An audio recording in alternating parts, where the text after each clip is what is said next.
저는 오늘 레위의 후손들의 계보를 장장 81절까지 소개하고 있는 이 저자 역대기를 쓴 분의 그 의도를 우리는 오늘 본문 속에서 세 가지를 발견해야 됩니다.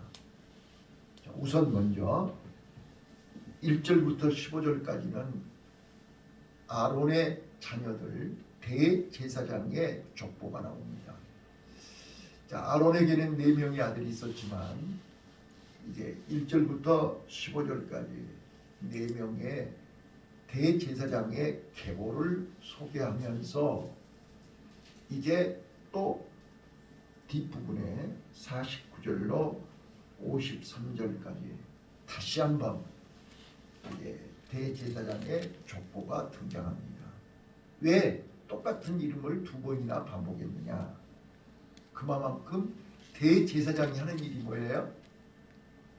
성전에서 대제사장은 1년에 한 번씩 속죄일날 이스라엘 백성들의 모든 죄를 사해주는 속죄일을 주관하시는 분이 대제사장입니다. 그는 아론의 자녀들 중에서 특별히 엘리야살 4명의 아들이 있었지만 엘리야살의 족보를 다시 한번 기록한 것입니다. 그리고 16절부터 30절까지는 레위의 세 아들 게르솜, 그앗, 무라리 그 세 지파는 성전에서 제사를 돕는 일을 하는 거였습니다. 그리고 이동할 때는 성막을 나누어서 이동하는데 특히 그앗 자손은 법궤를 운반하는 그런 직무를 수행했습니다. 대제사장 아론은 그앗 자손이었습니다. 자, 그래서 16절부터 30절까지는 레위의 세 아들에 대한 족보가 쭉 나왔고요. 그 다음에 이제 31절부터 마지막 절까지입니다. 31절부터 48절까지는 이제 성가대 찬양을 담당했던 사람들의 직무가 나와 있습니다. 족보가. 그리고 잔무를 담당하는 사람들, 그 다음에 제사를 담당했던 그들의 세 지파, 그러니까 이 12지파에게 각 요단 동편까지 나누어서 거기 잘 아신 것처럼 도피성이 있었죠. 도피성은 레위지파가 담당했죠. 그래서 12지파에게 흩어져서 각 지파마다 제사를 담당했던 레위지파의 후손들을 쭉 설명하고 있습니다. 54절부터 81절까지. 자, 이걸 보면서 저는 지금부터 저를 주목하세요. 레위 자손들 이름을 81절까지 장황하게 우리가 읽을 수밖에 없었던 이유가 뭐냐? 자, 지금 포로에서 돌아온 사람들이 유다 지파들이 주축이었죠. 유다 지파와 시몬 지파들이요. 그런데 유다 지파들은 가슴속에가 뭐가 있다고요? 메시아에 대한 언약이 있다고요. 그래서 포로에서 제일 먼저 돌아온 사람들이 레위 지파, 유다 지파예요. 유다 지파, 시몬 지파, 레위 지파. 이 세 지파들이 제일 먼저 포로에서 돌아왔단 말이에요. 제일 먼저 포로에서 돌아왔다, 그 말은 무슨 뜻이에요? 빨리 하나님의 은혜, 하나님의 영광, 하나님의 역사를 경험하고 싶다는 거예요. 이게 가장 중요한 거예요. 어떤 목사님이 저한테 그랬어요. 김 목사님, 애정사에 가시려면요 일본으로 가세요. 저는 그 말을 잊을 수가 없어요. 어차피 애경사에 갈 거라면 일본으로 가라는 거예요. 왜요? 가장 먼저 가야 가장 오래 기억한대요. 그래서 어차피 갈 건데 이왕 가려면 1번으로 가래요. 자, 저는 오늘 포로에서 1차, 2차, 3차 포로 기한을 하는데 1차 포로 기한에 제일 먼저 왔던 사람들이 유다 지파라니까요. 레위 지파예요. 그런데 그들 가슴 속에는 뭐가 있었다고요? 옛날 하나님의 전에서 하나님 앞에 예배를 드리며 제사함을 받으며 찬송을 부르며 하나님의 안에 은혜 안에 있었을 때 그 은혜를 회복하고 싶은 거였어요. 바로 지금 오늘 레위 지파 그때 대제사장들이 우리의 죄를 위해서 지성소에서 제사를 지내고 지성소에서 모든 백성들을 죄를 사해 주었던 그 은혜를 사모하는 거예요. 그래서 대제사장의 족보가 1절부터 15절까지 나오는 거예요. 성전이 있어야죠. 다 예루살렘 성전이 불타버렸잖아요. 예루살렘 성벽이 다 무너졌잖아요. 그래서 빨리 가서 우리 손으로 성전을 재건하고 성벽을 재건하자라고, 그리고 달려왔던 사람들이 유다 지파라고. 그리고 성전에서 제사를 지내야 할 사람들이 레위 지파잖아요. 그래서 그때부터 레위 지파 사람들을 귀하게 여기기 시작한 거예요. 자, 내가 조금 전에도 말씀드렸지만 우리가 집사람이 집에 있을 때 고마운 줄을 몰랐어요. 근데 일주일만 없어보라고. 아니 일주일이 말고 하루만 없어보라고. 하루만. 얼마나 표가 나는지 몰라요. 이스라엘 백성들이 70년 동안 하나님을 떠나서 성전을 떠나서 70년을 살아보니까 뭘 느낀 거예요? 뭘 깨달은 거예요? 그때가 좋았어. 있을 때가 좋았어. 서로 아웅다웅하고 다투고 싸우고 원망하고 불평해도 있을 때가 좋았어. 그래요, 그러네요. 포로에서 돌아온 이스라엘 백성들은 하나님의 성전에서 매일같이 제사 지내고 같이 나누어 먹고 거기서 찬송 부르고 거기서 은혜 안에 있을 때가 좋았어. 저도요, 여러분 봐보세요. 저 사진을 왜 저거 안 걷어버린지 아세요? 때로는요 볼 때마다 짜증날 때도 있어요. 그래도 계속 붙여놓은 거예요. 나 거들한 소리 안 하는 거예요. 그때가 좋았어. 그렇지 않아요? 저 사진 볼 때마다 그런 생각 드시지 않아요? 우리한테도 저럴 때가 있었어. 근데 저기 보면 지금 없는 사람들 많잖아요. 우리는요 있을 때 감사해야 되고요, 있을 때 좋아하셔야 돼요. 지나놓고 나면 다 깨닫게 돼 있어요. 자, 그래서 첫 번째요, 오늘 세 가지를 오늘 본문 속에서 우리가 이 역대기 6장을 쓴, 역대상 6장을 쓴 저자의 심정은 어떤 심정에서 이 글을, 레위 지파를 이렇게 장황하게 81절까지 자세하게 기록했을까? 자, 먼저 아셔야 될 것은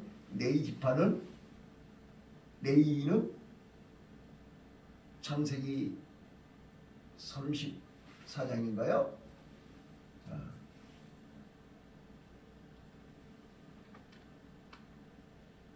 다말 사건 때문에 이제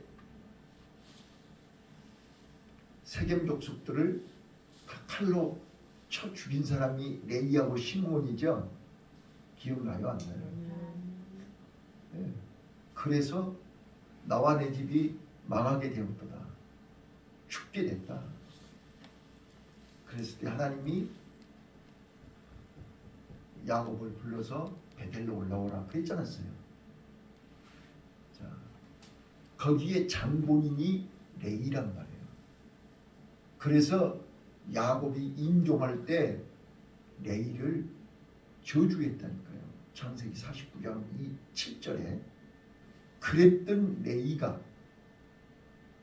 정신을 바짝 차리고 출애굽기 35장에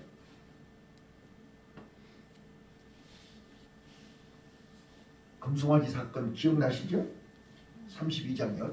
출애굽기 32장에 모세가 시내산에 올라가서 십계명 받을 때 40일 동안 금식을 하고 십계명을 받고 내려왔더니 금송아지 아론을 중심으로 금송아지 우상을 만들었지 않았어요? 그때 금송아지 우상 앞에 가서 절하지 않고 춤추지 않은 사람 나오라 그랬더니 레위 자손들만 남았죠. 그래서 저들을 다 쳐 죽여라. 그때 3,000명이 죽었죠. 그 일을 감당한 사람이 레이입니다. 레이 자손. 그리고 민수기 25장에 보면 고수비 사건 기억나시죠? 네, 그 이방 여자하고 가늠하는 사건이요. 그때 비누아스, 아까 비누아스 나왔죠? 비누아스가 그 사람들을 가서 쳐서 죽여요. 그러니까 레위 지파 사람들은 하나님 앞에서 믿음으로 살기 위해서 몸부림치는 사람들이었기에 하나님이 그 중심을 보시고 너희들은 성전에서 하나님 일만 하고 살아라. 이런 축복을 주신 줄로 믿습니다. 자, 우리가 성탄절 때 자주 얘기하지만 레갑 자손들이요. 그 사람들은 세상 욕심, 세상이 주는 명예, 세상이 주는 유익, 세상이 주는 향락 다 내려놓고 오직 하나님만, 메시아만 기다려라. 이게 레갑 자손들 아니에요? 그래서 그들은 세상 사람들, 이스라엘 자손들이 제일로 싫어하고 천박하게 여기는 목동일을 한 것입니다. 그 사람들이 실력이 없어서, 능력이 없어서? 아니요. 믿음으로. 그렇지 않으면 순수한 믿음을 지킬 수 없기 때문입니다. 순수한 믿음을 지키기 위해서 목자를 자초한 것입니다. 그랬기에 메시아 탄생을 제일 먼저 가브리엘 천사가 목자들에게 알린 것입니다. 자, 나와 여러분은 누가 뭐라 해도 이 시대에 이 풍요한 이 세상 그 많은 것을 누릴 것을 거부하고 누리는 것을 좋아하지 않고 오로지 순수한 믿음 지키기 위해서 이 새벽에 하나님 앞에 나온 줄로 믿습니다. 그러기에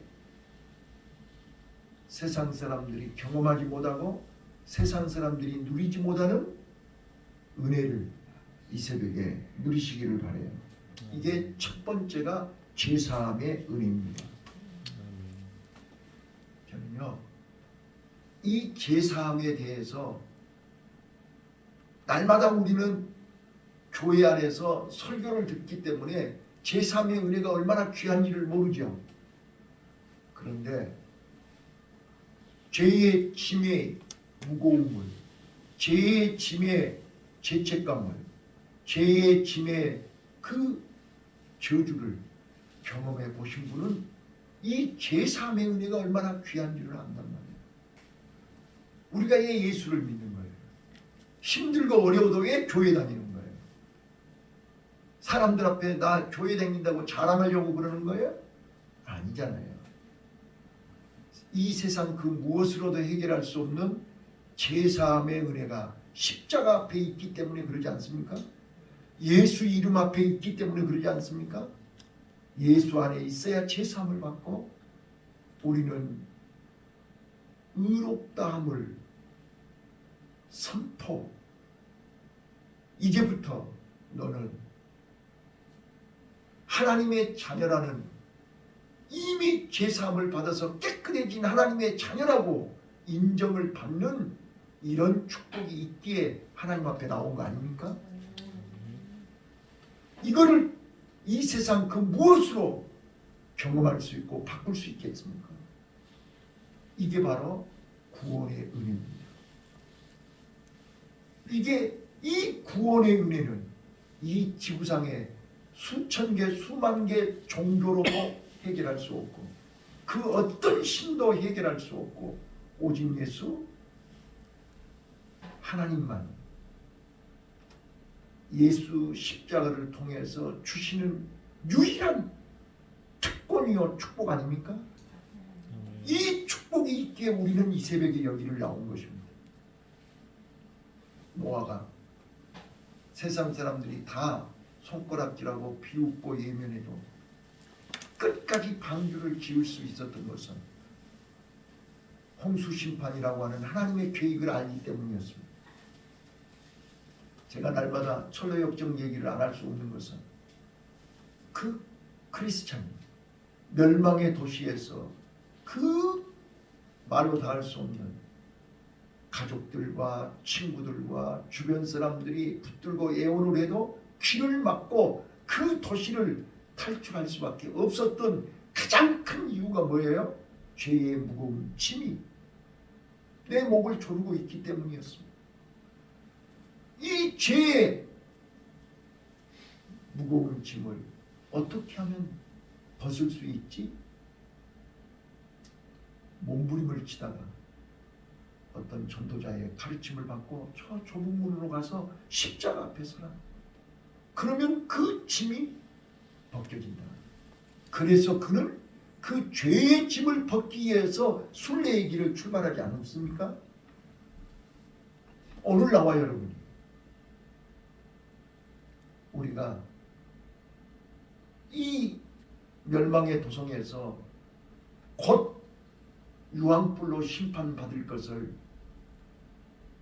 알고도 듣고도 깨닫지를 못하고 머물러 있는 것입니다. 소돔과 고모라 성이 유황불로 멸망할 것을 천사들이 와서 가르쳐줬지만 롯과 롯의 식구들이 머뭇거리면서 지체하면서 떠나려고 하지 않습니다. 그래서 천사들이 강제로 끄집어냈지 않았습니까? 그래놓고 유황불이 쏟아진 것입니다. 그때 롯의 부인은 뒤를 쳐다보다가 소금기둥이 됐습니다. 오늘 나와 여러분이 이 본문을 통해서 우리에게 알려주는 또 하나는 매일같이 이름도 없이 빛도 없이 성전에서 제사를 성전을 관리하고 찬양을 하고 성소에서 헌신하고 희생하고 봉사하고 충성하는 그들을 잊지 말아야 된다는 거예요. 그들이 있기에 우리가 예배를 드리고 그들이 있기에 우리가 하나님 앞에 나와서 제사함을 받고 하나님께 영광을 돌리고 하나님의 은혜를 받을 수 있지 않냐 그 말이야. 자, 저는 오늘 주일 아침 새벽에 이 레위지파 대제사장의 족보 아론의 자손들, 레위의 세 자녀 게르솜, 그앗, 무라리, 이들의 족보를 통해서 우리가 지금까지 내가 하나님을 만나서 하나님의 은혜로 여기까지 온 것도 하나님의 축복입니다. 근데 우리는 그 은혜와 축복을 감사하지 못하고 잊어버리고 원망 불평하고 낙심하고 실망하고 감사하지 못한 거 회개하시고 오늘 시간 하나님 앞에서 기쁘고 즐거운 마음으로 하나님의 은혜 중에 은혜가 뭐예요? 죄 많고 허물 많고 상처투성이 나 같은 죄인 하나님이 이 멸망의 도성에서 죄악된 이 세상에서 나를 불러주신 거 감사하지 않습니까? 그리고 이 성전 안에서 오늘까지 하나님의 은혜로 60년 70년 동안 지은 죄를 한 껍질 한 껍질 벗겨서 양파 껍질 벗겨서 이제 보라 그리스도 안에서 이전 것이 지나고 새 것이 됐다. 이제 의롭다고 인정해 주시고 깨끗하다고 인정해 주시고 이제는 언제든지 하늘나라 갈 수 있는 조건이 갖추어졌다고 합격 통지서를 주신 거 감사하지 않습니까? 그래서 우리는 오늘도 세상 사람들하고 비교해 보면 형편없고 쪽팔리고 기죽고 그러나 그들이 그 세상 그 무엇으로도 살 수 없는 영생의 구원의 징표가 있음을 감사하시기를 바라요. 이것만은 놓쳐서는 안 돼요. 이것만은 잃어서는 안 돼요. 끝까지 붙들고 오늘 주님 부르실 때 천국 문 앞에서 확인한다니까요. 이 징표가 없으면 못 들어간다니까요.